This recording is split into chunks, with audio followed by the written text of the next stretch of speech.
Welcome back friends. Last video में हमने exercise 3.3 के फर्स्ट एंड सेकंड क्वेश्चन किया था और अब हम स्टार्ट कर रहे हैं question number 3। Form the pair of linear equations for the flowing problems and find their solutions by substitution method. हमारे पास वर्ड प्रॉब्लम गिवन है, उससे हमने पेयर ऑफ लीनियर इक्वेशंस बनाना है, फिर हमने उसका क्या करना है, सॉल्यूशन फाइंड आउट करना है सब्स्टिट्यूशन मेथड से। देखिए बोर्ड में हमारे जो क्वेश्चन आते हैं वर्ड प्रॉब्लम के क्वेश्चन, उसमें 100% श्योर है मेंशन नहीं होता कि आपको इस मेथड से करने हैं। तो बेटर है जो हमारे पास वर्ड प्रॉब्लम के क्वेश्चंस हैं उससे आप पेयर ऑफ लीनियर इक्वेशंस बनाएं, इसके बाद बेटर है एलिमिनेशन मेथड से कर दें। कई क्वेश्चन में तो क्या होता है, हमारी टिपिकल प्रॉब्लम हो जाती है कि हम उसको अगर सब्स्टिट्यूशन मेथड से करेंगे तो टफ हो जाता है।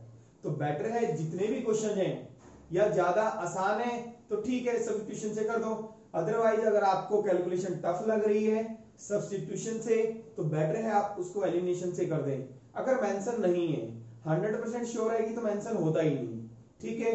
बट यहाँ पे मेंशन सब्स्टिट्यूशन मेथड है इस एक्सरसाइज में, इसलिए हम इन क्वेश्चंस को सब्स्टिट्यूशन मेथड से ही करेंगे। The difference between two numbers is 26। दो नंबर्स हैं जिनके बीच में डिफरेंस कितना है 26 and one number is 3 times the other. एक नंबर दूसरे का कितना है 3 टाइम्स। फाइंड देम, उन नंबर्स को निकालना है। Very important question. Let one number x मान लिया हमने और दूसरा नंबर मान लिया अदर नंबर y। मैंने जैसे कि बताया जो क्वांटिटी निकालनी है उनको मान लेते हैं, नंबर निकालने हैं, नंबर मान लिए हमने x and y according to question. First condition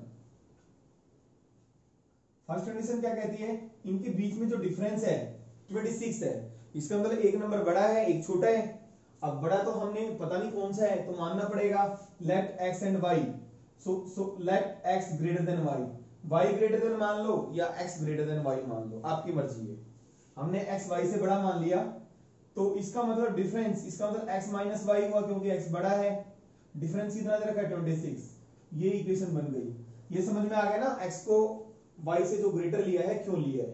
अब y को भी ले सकते हैं x से ग्रेटर, क्योंकि हमें डिफरेंस दिया है दो नंबर्स का। अब हमें ये तो शो करना पड़ेगा ना कौन सा नंबर बड़ा है कौन सा छोटा है, ठीक है। Second condition, and one number is 3 times the other. एक नंबर दूसरे का 3 टाइम्स है, यानी कि बड़ा ही नंबर 3 टाइम्स होगा। इसका मतलब x is equal to 3y। समझ में आ गया ना, इसका मतलब ये नंबर जब बड़ा है तो यही 3 गुना होगा, फिर x is equal to 3y।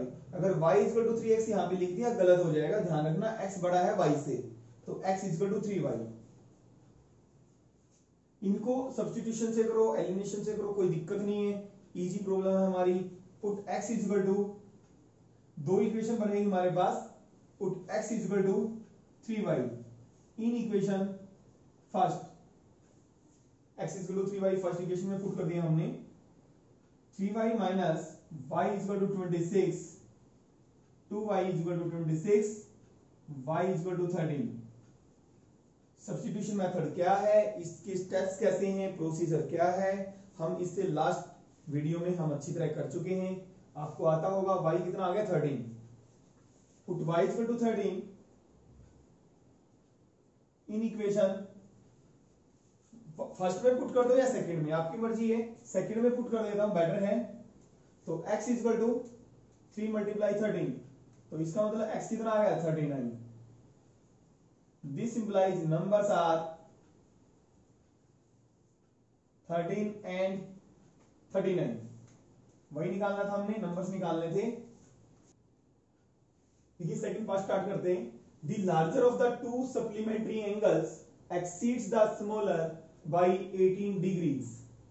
पहले तो ये पता होना चाहिए आपको सप्लीमेंट्री एंगल्स कौन से होते हैं। Two angles whose sum is 180 degree, दो एंगल्स जिनका सम कितना होता है 180 डिग्री, वो हमारे क्या कहलाते हैं, सप्लीमेंट्री एंगल्स कहलाते हैं। For example 120 degree and 60 degree, 130 degree and 50 degree, 130 degree और 50 डिग्री, तो हमारे कौन से एंगल्स हैं, सप्लीमेंट्री एंगल्स हैं। 120 डिग्री और 60 डिग्री कौन से एंगल है, सप्लीमेंट्री एंगल्स। और कंप्लीमेंट्री एंगल्स भी पता होगा आपको कौन से होते हैं, जिनका सम 90 डिग्री होता है। ठीक है, larger of the two supplementary angles, दो एंगल्स में से जो लार्जर है, exceeds the smaller by 18 degrees, छोटे से कितना ज्यादा है, 18 ज्यादा है। एक्सीड्स का मतलब इज मोर, फाइंड देम, उन एंगल्स को निकालना है। लेट वन एंगल मान लिया हमने x,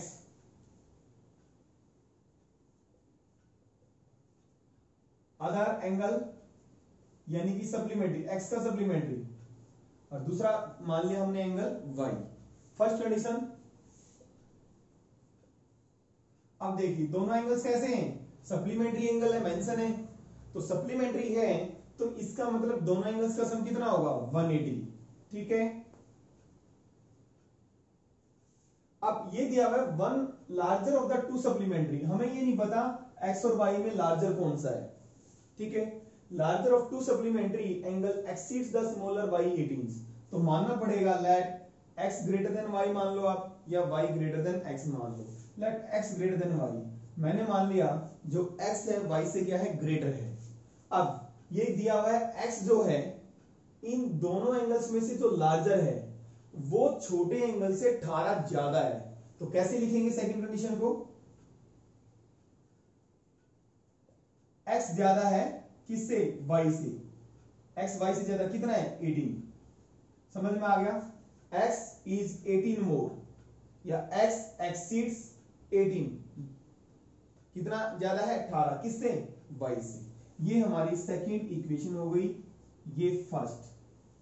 अब जैसे कि मैंने बताया था यहां से ये वैल्यू x की इन टर्म्स ऑफ y है, इक्वेशन 1 में पुट कर देते हैं, या फर्स्ट से देखो दो इक्वेशन है हमारे पास, one and second, first and second, या तो एक वेरिएबल की वैल्यू निकालनी होती है हम इन टर्म्स ऑफ अनदर वेरिएबल, या फर्स्ट से निकाल लो x की वैल्यू या y की वैल्यू निकाल लो, या यहां से निकल रही है हमारी x की वैल्यू, यही हम पुट कर देते हैं, put x is equal to y plus 18 in equation first, तो दिस इंप्लाइज x को y प्लस 18 पुट किया तो y x plus, sorry first condition, दोनों एंगल्स का सम कितना, 180 डिग्री, क्योंकि सप्लीमेंट्री एंगल्स हैं, सप्लीमेंट्री एंगल्स का सम कितना होता है, 180।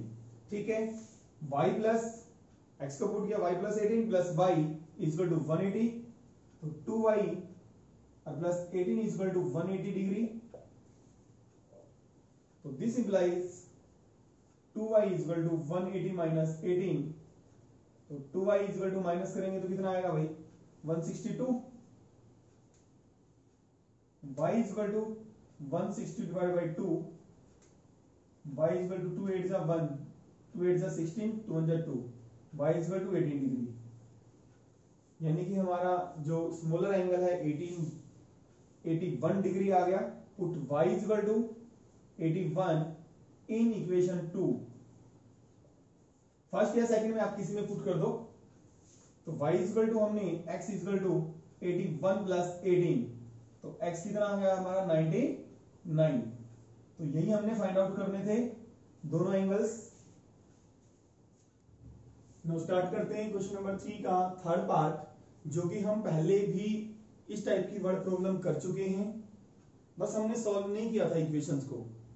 The cost of a cricket team buys 7 bats and 6 balls for rupees 3800, जो क्रिकेट टीम 7 बैट खरीदती है और 6 बॉल्स, कितनी कॉस्ट है, 3800 टोटल दी हुई हमारे पास।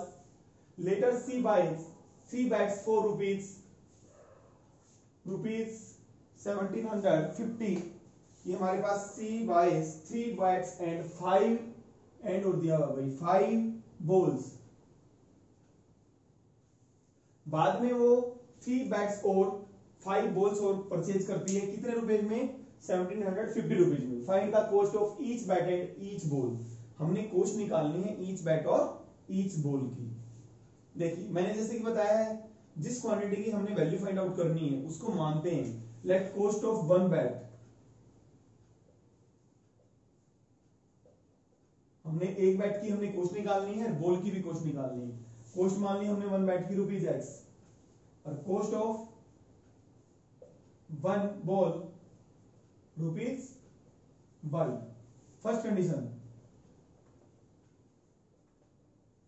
देखिए the coach of a cricket team, coach होगा भाई, द कोच है COACH, coach of a cricket team. 7 bat और 6 बॉल्स, 7 बैट्स और प्लस 6 बॉल्स, दोनों की कॉस्ट कितनी हुई टोटल? 3800। एक बैट की कॉस्ट कितनी है? x rupees. 7 बैट्स की कितनी कॉस्ट होगी? 7x। ठीक है। 6 बॉल्स, 7 बैट्स और 6 बॉल्स दोनों परचेज करती है कितने? 3800 रुपए में। अब 6 बॉल्स, एक बॉल की कॉस्ट कितनी है? ₹y। 6 बॉल्स की कितनी हो जाएगी? 6y equal to 3800। ये हमारी इक्वेशन फर्स्ट आ गई। Second condition, later C buys 3 bats and 5 balls for ₹1750। बाद में वो 3 बैट्स और 5 बॉल और खरीदती है। 3 बैट, एक बैट की कॉस्ट कितनी है? x, 3 की कितनी होगी? 3x, एक बॉल की y है, 5 बॉल की कितनी हो जाएगी? 5y। कितने में खरीदती है? 750 में। ठीक है। अब देखिए ये क्वेश्चन अगर हम एलिमिनेशन मेथड से करते हैं आसान है, सब्स्टिट्यूशन से करते हैं थोड़ी कैलकुलेशन टफ है। ठीक है। एलिमिनेशन से तो आप कर ही लोगे कोफिशिएंट इक्वल बना के, मैं सब्स्टिट्यूशन से करवा देता हूं आपका, जैसे कि एनसीईआरटी में किया हुआ है। तो दोनों इक्वेशन में से हमें एक इक्वेशन को चूज करना होता है, एक को सिलेक्ट करना होता है कि हम एक वेरिएबल की वैल्यू निकाल सके इन टर्म्स ऑफ अनदर वेरिएबल। और मैंने जैसे कि आपको बताया है उस इक्वेशन को सिलेक्ट करें जिसमें जो वेरिएबल्स का कोफिशिएंट है 1 हो। जैसे मान लो यहाँ पे कोफिशिएंट 1 होता y का कोफिशिएंट, तो मैं इस इक्वेशन को सिलेक्ट करता तो यहां से y की वैल्यू निकालता और फिर इक्वेशन फर्स्ट में पुट कर देता, तो ये प्रोसीजर थोड़ा आसान है। अब यहां पे तो हमारे पास दोनों ही इक्वेशन में x एंड y के कोफिशिएंट 1 नहीं है, तो आपकी मर्जी, आप किसी भी इक्वेशन को सिलेक्ट कर सकते हैं। मैंने इक्वेशन सिलेक्ट की फ्रॉम इक्वेशन 2, या तो x की वैल्यू निकाल लो या y की वैल्यू निकाल लो आप। ठीक है। 3x is equal to 1750 minus 5y, x is equal to 1750 minus 5y divide by 3। Equation A का नाम दे देते हैं। ये आ गई हमारी x की value in terms of variable y। अब ये वैल्यू आप किस इक्वेशन में पुट कर देंगे? फर्स्ट में। सेकंड में पुट नहीं करेंगे क्योंकि सेकंड में से तो हमने ये वैल्यू निकाली है। Equation put this value of x in equation first, so this implies 7x, x की वैल्यू पुट कर दी, और plus 6y is equal to 3800। तो मल्टीप्लाई करेंगे, ये आ गया हमारा 12050 minus 35y divide by 3 plus 6y is equal to 3800। ठीक है। अब इसके नीचे इसका मतलब डिनोमिनेटर में क्या समझ सकते हैं? 1 समझ सकते हैं, एलसीएम लेना पड़ेगा। तो दिस इंप्लाइज 3 एलसीएम आ गया, कितना आ गया? 12,250 माइनस 35y, और प्लस कितना आ जाएगा? 18y, और इज इक्वल टू 3800। 12,250 माइनस, इन दोनों को सॉल्व करेंगे तो कितना आएगा हमारे पास? माइनस 17y और divide by 3 is equal to 3800। तो 12,250 minus 17y is equal to 3800 multiply 3। तो 12,250 minus 17y is equal to multiply करेंगे भाई 11420, 11,400 आ जाएगा मल्टीप्लाई करेंगे तो this implies minus 17y 11400 minus 1225, minus करें इसमें से 1225 में से 1140, तो 058 कितना आ गया हमारे पास, और 850, तो माइनस 850 आ गया हमारे पास। तो दिस इंप्लाइज माइनस से माइनस कैंसिल, तो y कितना आ गया? 850 डिवाइड बाई 70, तो this implies this is equal to 50। 75 जो कितने होते हैं? 85, 0। तो दिस इंप्लाइज y की वैल्यू कितनी आ गई? 50। देखिए अगर एलिमिनेशन से करते तो सिंप्लीफिकेशन हमारी आसान होती, थोड़ी इससे कैलकुलेशन थोड़ी टफ है। y इक्वल टू 50 लेंथी भी है, ये वैल्यू आप इक्वेशन 1 में पुट कर दो, फर्स्ट में कर दो या सेकंड में, बेटर है ए में पुट कर दें। Put y equal to 50 in equation a, तो this implies x is equal to 1750 minus 5 into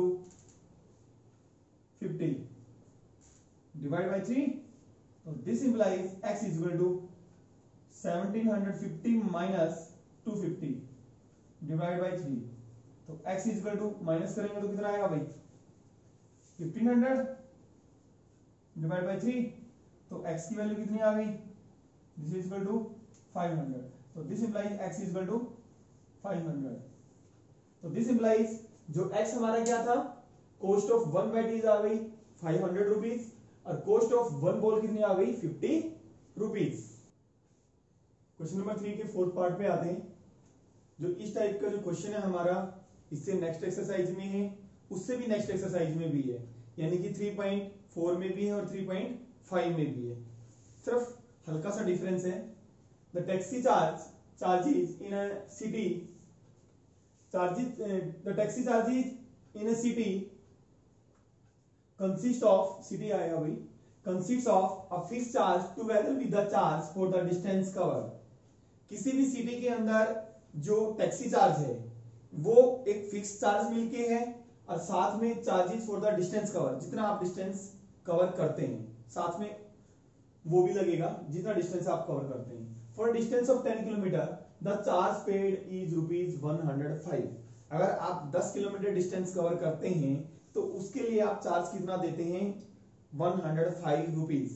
and for the journey of 15 kilometre the charge is paid ₹155।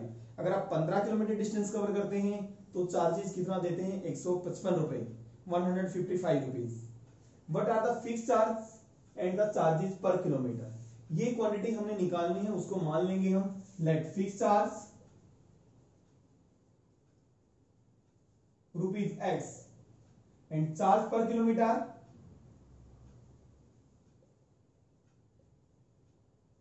₹Y, ये हमने निकालना है, इनको हमने मान लिया X एंड Y। आगे क्या करना है, how much does a person have to pay for travelling a distance of 25 kilometre. अगर पर्सन 25 किलोमीटर डिस्टेंस ट्रेवल करेगा तो उसको कितना चार्ज पे करना पड़ेगा। X और Y की अगर वैल्यू निकलेगी तो हम वो चार्ज भी निकाल सकते हैं 25 किलोमीटर ट्रेवल करने के लिए। पहले देखिए हमने फिक्स चार्ज मान लिया, charge per kilometre, first condition. अच्छा ये देखिए, अगर मान लो आप ट्रेवल करते हैं कहीं पे भी, मान लो आपने 10 किलोमीटर ट्रेवल किया, ठीक है 10 किलोमीटर ट्रेवल किया, अगर मान लो चार्ज पर किलोमीटर ₹2 है तो आप कितना चार्ज पे करेंगे 10 मल्टीप्लाई 2, 10 मल्टीप्लाई 2, जितना डिस्टेंस कवर किया चार्ज पर किलोमीटर 20 रुपीज पे करेंगे आप। ऑब्वियसली है, यहाँ पे बंदा कितना डिस्टेंस कवर करता है 10 किलोमीटर। अब 10 किलोमीटर के लिए कितने रुपए देता है 105। अब हम एक इक्वेशन निकालेंगे कि 10 किलोमीटर में 10 किलोमीटर के लिए वो कितना चार्ज देगा, वो दे रखा है हमारे पास, बट एक्स और वाई की फॉर्म में चार्ज फॉर 10 किलोमीटर ये हम निकाल लेंगे। 10 किलोमीटर के लिए चार्ज, 10 किलोमीटर ट्रेवल करता है और 1 किलोमीटर के लिए कितना है y, तो 10y हो गया, जैसे मैंने 2 माना था, बट साथ में फिक्स चार्ज भी लग रहा है। फिक्स चार्ज कितना है x रुपीज, x ये भी देगा साथ में। ये हो गया चार्ज फॉर 10 किलोमीटर, समझ में आ गया। ये हमारा चार्ज फॉर 10 किलोमीटर आ गया। क्यों, 1 किलोमीटर का y है, 10 किलोमीटर का 10y, साथ में x लग गया तो x प्लस 10y। वो कितना दे रखा है, किसके इक्वल है 105 के। जैसे नॉर्मल मैंने आपको बताया था, मान लो आप 10 किलोमीटर डिस्टेंस कवर करते हैं, 1 किलोमीटर का 2 रुपए है, तो आप कितना चार्ज देंगे 20 रुपए देंगे। अगर मान लो ऑटो वाला कहता है 50 रुपए आपके फिक्स है, वो भी आपको देने पड़ेंगे क्योंकि यहाँ पे साथ में फिक्स चार्ज भी लग रहा है। तो आप ऑटो वालों को कितना दोगे 50 रुपए फिक्स दोगे और 20 रुपए वो दोगे, 50 प्लस 20 70 हो गया। यानी कि fix charge plus total distance cover multiply charge per kilometre, ठीक है। ये आ गया हमारे पास सेकंड कंडीशन। 15 किलोमीटर अगर कवर करता है डिस्टेंस तो उसके लिए कितना पे करता है 155। तो 1 किलोमीटर के y है, 15 किलोमीटर के लिए क्या हो गया 15y, ऑब्वियसली है। 1 किलोमीटर के लिए y रुपीस है तो 15 किलोमीटर के लिए 15y, साथ में फिक्स भी है, साथ में फिक्स भी देगा। ये हो गया total charge for travelling 15 kilometre, 15 kilometre के लिए आ गया हमारे पास। ये जो चार्ज आया है मैंने निकाला है x और y की फॉर्म में, this is the charge for travelling 15 kilometre. But वो तो दे रखा हमारे पास, कितना दे रखा 155। दो इक्वेशंस आ गई। एलिमिनेशन मेथड से बहुत ही आसान है। अब हम सब्स्टिट्यूशन मेथड से करते हैं। एलिमिनेशन मेथड में से क्या करना है, फर्स्ट इक्वेशन में से सेकंड को क्या कर दें आप माइनस कर दें, क्योंकि दोनों के कोफिशिएंट क्या हैं इक्वल हैं, जो कि हम करवा चुके हैं एलिमिनेशन मेथड। तो सब्स्टिट्यूशन मेथड यूज करते हैं। आप इन दोनों में से किसी भी इक्वेशन को सिलेक्ट कर सकते हैं। x का कोफिशिएंट यहाँ पे भी 1 है और यहाँ पे भी 1 है। बेटर है हम x की वैल्यू निकालें, क्योंकि जिस वेरिएबल का कोफिशिएंट 1 हो उसकी वैल्यू निकालें आप और उसी इक्वेशन को लें। तो किसी भी इक्वेशन को ले सकते हैं। फ्रॉम इक्वेशन फर्स्ट लेते हैं हम। From equation first x equal to 105 minus 10y, equation A का नाम दे देते हैं इसको। और ये वैल्यू आप put this value of x in equation second, तो सेकंड में पुट करेंगे तो x की वैल्यू कितना 105 minus 10y plus 15y equal to 155। तो ये कितना आ गया 105 minus 10 plus 5y equal to 155। तो 5y 155 minus 105, 5y equal to कितना बचा 50 और y कितना आ गया 50/5, y कितना आ गया हमारा 10 आ गया। Put y equal to 10। First और सेकंड इक्वेशन में आप किसी में पुट कर सकते हैं या इसमें पुट कर देते हैं हमने, जहां से हम एक वैल्यू की वेरिएबल निकालते हैं in terms of another variable. यहां पे पुट कर दो। Put y equal to 10 in equation A. तो इन इक्वेशन ए में अगर हमने पुट की तो x की वैल्यू क्या आएगी 105 माइनस 10 इंटू 10, तो 105 माइनस 100 तो कितनी आ गई 5। और ये लास्ट में लिखना जरूरी होता है, this imply charge fix charge. Fix charge बताएंगे कितना आया, x कितना आया y ₹5 और चार्ज पर किलोमीटर वो कितना है हमारा y कितना आ गया 10। अब देखना चाहें आपको लगता है कि हमारे आंसर ठीक है या गलत हैं, तो आप चेक कर सकते हैं। 5 और 10 पुट कर लें। x की वैल्यू कितनी है 5, y की 10, x की 5 प्लस 10 इंटू 10 100 प्लस 5 105 सेटिस्फाई हो रही है, इसका मतलब हमारा आंसर ठीक है। तो फिक्स चार्ज हमने निकालना था। फिक्स चार्ज कितना आ गया ₹5 और चार्ज पर किलोमीटर आ गया 10। Also we have to find out how a person have to pay for travelling 25 kilometre. 25 kilometre travel करने के लिए उसको कितना चार्ज पे करना पड़ेगा, ये भी निकालना है। तो चार्ज फॉर ट्रेवलिंग, देखिए हम यहां कर देते हैं चार्ज फॉर 25 किलोमीटर। 25 किलोमीटर के लिए फिक्स तो देगा वो x रुपीस और प्लस 25y, क्योंकि 1 किलोमीटर का y है तो 25 किलोमीटर का कितना हो रहा है 25y। ये समझ में आ गया ना, x क्यों आया जैसे पहले इक्वेशन बनाई थी। तो x की वैल्यू हम पुट करेंगे 5 और y की वैल्यू कितनी आई है, y की वैल्यू आई है 10। तो 5 प्लस 250, तो दिस इंप्लाइज ₹255। क्वेश्चन नंबर 3 का फिर पार्ट स्टार्ट करते हैं। फ्रैक्शन से रिलेटेड प्रॉब्लम है। इस टाइप का क्वेश्चन हमारी नेक्स्ट एक्सरसाइज 3.4 एंड 3.5 में भी आता है। इंपॉर्टेंट है question. A fraction becomes 9/11 if 2 is added to both the numerator and denominator। A fraction becomes का मतलब फ्रैक्शन हमारा कितना बन जाता है 9/11। कब, अगर हम उसमें न्यूमरेटर और डिनोमिनेटर में भी 2 ऐड करें और डिनोमिनेटर में भी 2 ऐड करें। If 3 is added to both the numerator and denominator, it becomes 5/6। अगर हम न्यूमरेटर और डिनोमिनेटर में 3 ऐड करें तो जो हमारा फ्रैक्शन है वो किसके इक्वल हो जाता है 5/6 के। इट बिकम्स का मतलब है it is equal to 5/6। Find the fraction. जो चीज निकालनी है, जो क्वांटिटी निकालनी है उसको मानना होता है लेट फ्रैक्शन बी। हमने हमने फ्रैक्शन को मान लिया x बाई वाई, यानी कि कहने का मतलब है मेरा न्यूमरेटर x हुआ और डिनोमिनेटर y हुआ। डायरेक्ट हमने फ्रैक्शन लिख दिया, ये लिखने की हमें जरूरत नहीं है, लेट न्यूमरेटर भी x डिनोमिनेटर भी y, तो फ्रैक्शन क्या बनेगा, x बाई वाई बनेगा। ठीक है, फर्स्ट कंडीशन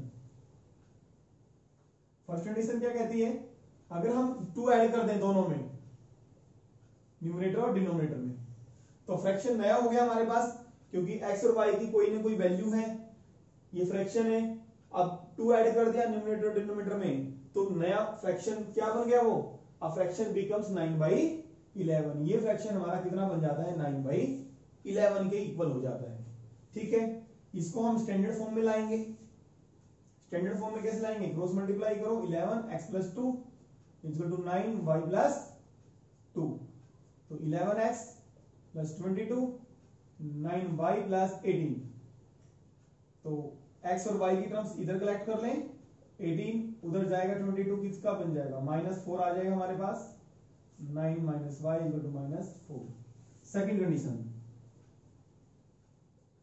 कंडीशन क्या कहती है, अगर हम 3 ऐड कर दें न्यूमरेटर में भी, और फर्स्ट इक्वेशन का नाम दे देते हैं हम इसको, अगर हम 3 ऐड कर दें दोनों में, तो हमारा फ्रैक्शन कितना बन जाता है, इट बिकम्स का मतलब इट इज इक्वल टू, जो नया फ्रैक्शन है, ये नया ही फ्रैक्शन, पहले x बाई वाई था, अब ऐड करने से नया फ्रैक्शन बना, वो कितना बना, 5/6 मेंशन है, इट बिकम्स 5/6। तो वही क्रॉस मल्टीप्लाई करें, 6x + 18, 5 से मल्टीप्लाई करेंगे 5y + 15, तो 6x 5y को इधर लेके आएंगे और 18 को उधर लेके जाएंगे, तो कितना हो जाएगा, 15 - 18 -3 लिख दूं डायरेक्ट सेकंड इक्वेशन। अब सेम है, सेम थिंग, फर्स्ट और सेकंड इक्वेशन में से देखिए, मैंने जैसे कि बताया है, एलिमिनेशन बच्चों के लिए आसान होता है, वैसे भी है आसान वो। ठीक है, पेपर में मेंशन नहीं होता कि आपको किस मेथड से करना है, तो बेटर है आपको जो मेथड आसान लगे वो मेथड आप फॉलो करें। और एनसीईआरटी में लिखा हुआ है कि सब्स्टिट्यूशन मेथड से करें इस क्वेश्चन को, तो इसलिए मैं आपको सब्स्टिट्यूशन से करवा देता हूं। आपकी मर्जी है, पेपर में आप मेंशन नहीं है तो आप किसी भी मेथड से कर सकते हैं। ठीक है, अब स्टार्ट करें हम इसको। कोई सी भी इक्वेशन आप पिक कर लें, सपोज फ्रॉम इक्वेशन सेकंड, जो कि आपकी सुटेबल लगती हो, फ्रॉम इक्वेशन सेकंड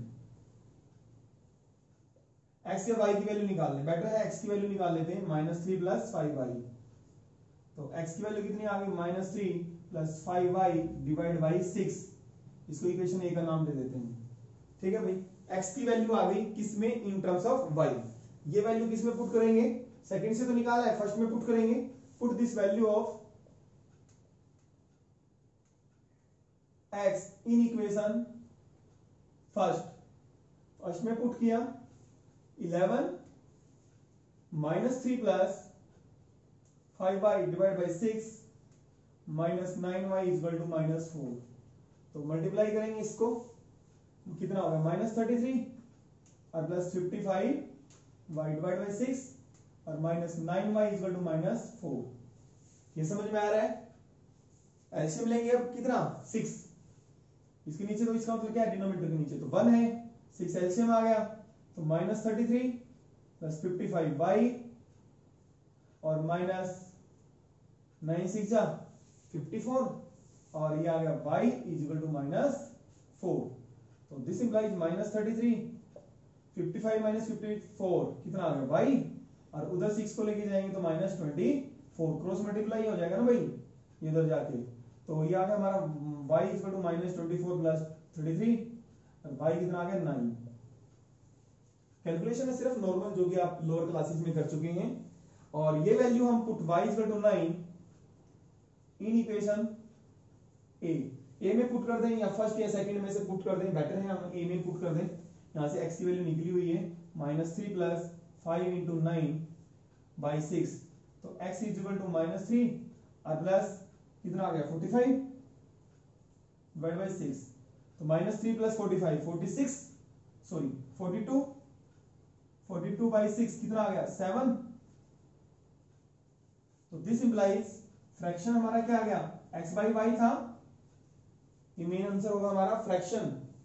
कई बच्चे क्या कर देते हैं, यहीं छोड़ देते हैं x और y की वैल्यू निकाल के, नहीं निकालना हमें क्या, फ्रैक्शन, उसका हाफ मार्क्स कट जाएगा। फ्रैक्शन क्या है, x बाई वाई, और x कितना है 7 और y कितना है 9, तो यह है हमारा आंसर। यहां पे छोड़ना है आपने। क्वेश्चन नंबर 3 का लास्ट पार्ट 6 पार्ट हम करते हैं, एजिज से रिलेटेड है। 9th क्लास में भी आप कर चुके हैं, वहां पे एक लीनियर इक्वेशन बनती थी, यहाँ पे हमारी कितनी लीनियर इक्वेशन बनेगी 2। इससे नेक्स्ट एक्सरसाइज में भी है, उससे नेक्स्ट एक्सरसाइज में भी एजिज से रिलेटेड क्वेश्चन है। तो आपको बेसिक कंसेप्ट समझ में आ जाए, बाकी इक्वेशन बन जाए तो आप किसी भी मेथड से कर सकते हैं। ध्यान से देखें, 5 years hence, 5 years hence का मतलब 5 साल बाद, hence का मतलब बाद में होती है। The age of Jacob will be 3 times of his son, जो जैकोब की एज कितनी हो जाएगी 3 गुना, किससे? अपने बेटे से। 5 years ago, 5 साल पहले, Jacob age was 7 times that of his son, जो 5 साल पहले जो जैकोब की एज थी वो कितनी थी? 7 times थी अपने बेटे से। Find their what are their present ages, उनकी प्रेजेंट एजेस निकालनी है। इन क्वेश्चन में हमें प्रेजेंट एजेस मानना होता है। Let present age of Jacob x year, और present of age of his son, उसके बेटे की एज मान लेते हैं हम y ईयर्स। समझ आ गया भाई? First condition. अब हमें 5 years hence, 5 साल बाद की एज, 5 साल बाद की age after 5 years, Jacob age कितनी हो जाएगी? x + 5, और सन की एज कितनी हो जाएगी? y + 5। समझ में आ गया? 5 साल बाद। ये लिखने की हमें जरूरत नहीं, सिर्फ समझाने के लिए कर रहा हूं। फर्स्ट कंडीशन, जो age of Jacob will be 3 times of his son, Jacob की एज, यहां पे जैकोब कितना हो जाएगा? 3 times, कितना? अपने सन से। ये इक्वेशन बनेगी, ठीक है। बट ये कब की? 5 साल बाद। 5 साल बाद एज यहां पे जैकोब की लिखेंगे, 5 साल बाद एज आप लिखेंगे किसकी? उसके सन की। तो 5 साल बाद जैकोब हो जाएगा x + 5, और ये कितना हुआ? 3 times, किससे? सन से। समझ में आ गया? ठीक है। इस तरह से आपने इक्वेशन बन जाएगी x + 5, वो लिखने की जरूरत नहीं है इतना कुछ, 3y + 15, तो x - 3y, 5 को उधर लेके जाएंगे, 50 - 5 10 आ गया। सेकंड कंडीशन, अब देखो 5 years ago, 5 साल पहले, जैकोब वाज 7 times, जैकोब 7 गुना, किसका? अपने बेटे से। ये इक्वेशन बनी। लेकिन जैकोब वाज 7 times, अब जैकोब यहां पे जैकोब की एज लिखोगे, और यहां पे किसकी एज लिखोगे? सन की। कब की?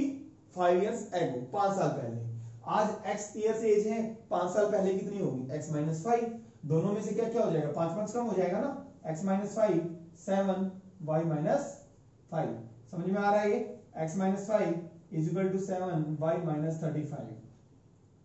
तो ये हो गया x - 7y और -35 + 5, ये -5 उधर जाके ट्रांसपोज हो गया तो किसका बन जाएगा? प्लस का बन जाएगा। तो x - 7y - 30। देखिए जैसे मैंने बताया, अगर एलिमिनेशन मेथड से करते हैं तो दोनों इक्वेशंस को क्या कर दो? आपस में माइनस, क्योंकि कोफिशिएंट हमारे क्या है? इक्वल है, x का कोफिशिएंट इक्वल है, ठीक है, माइनस हो जाएंगे। बट सब्स्टिट्यूशन मेथड यूज करते हैं तो आप कोई सी भी इक्वेशन को, इन दोनों इक्वेशन में से एक को सिलेक्ट करना है, एक वेरिएबल की वैल्यू निकालनी इन टर्म्स ऑफ अनदर। तो हम फर्स्ट इक्वेशन को ले लो या सेकंड को, आपकी मर्जी है। फ्रॉम इक्वेशन 1 हम x की वैल्यू निकालेंगे, या तो यहां से निकालो या यहां से, फर्स्ट इक्वेशन से वैल्यू निकालो या सेकंड से, क्योंकि x का कोफिशिएंट 1 है, उसी वेरिएबल की वैल्यू निकालनी है जिसका कोफिशिएंट कितना है? 1। तो x की वैल्यू यहां से निकाली हमने 10 + 3y, और ये वैल्यू हम सेकंड इक्वेशन में पुट करते हैं। Put this value of x in equation second में पुट करते हैं हम। तो x की तो वैल्यू पुट करनी है भाई, 10 + 3y, x की वैल्यू -7y = -30। तो 10, ये कितना आ गया? -4y = -30, -4y -30 - 10, तो -4y = -40, माइनस से माइनस कैंसिल, तो 4 नीचे आएगा तो कितना बनेगा, y कितना आ गया भाई 10। कैलकुलेशन है, और ये y की वैल्यू यहां पे पुट करें या इक्वेशन फर्स्ट और सेकंड में पुट करें, put y equal to 10 in equation A में पुट कर देते हैं भाई। तो x की वैल्यू हमारे पास 10 प्लस 30 इंटू 10, तो x इक्वल टू 10 प्लस 30 कितना आ गया, x 40 आ गया। वैसे प्रेजेंट एज हमें जैकोब की कितनी आ गई हमारे पास, x 40। This implies present age of Jacob कितनी आ गई, 40 इयर्स, और प्रेजेंट एज ऑफ सन कितना की 10 इयर्स।